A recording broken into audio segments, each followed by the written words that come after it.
what's going on because we're explaining it to them, and this has a deep history of fearing the other, of fearing the outsider. Look, Barack Obama came in as a president representing something new. This scares the heck out of these people, and they'll use any element of fear they can. Sometimes I think Rush Limbaugh is amusing. Sometimes I think he's useful in the conversation. This is wrong. I'm useful in the conversation. Yeah, Obama came in as a president representing something new, but he didn't. You told us he represented something new. You told us he was something we never seen before in American politics.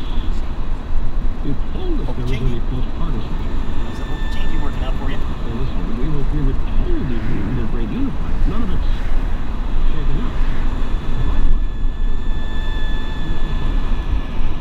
A question for you. How can America be Islamophobic?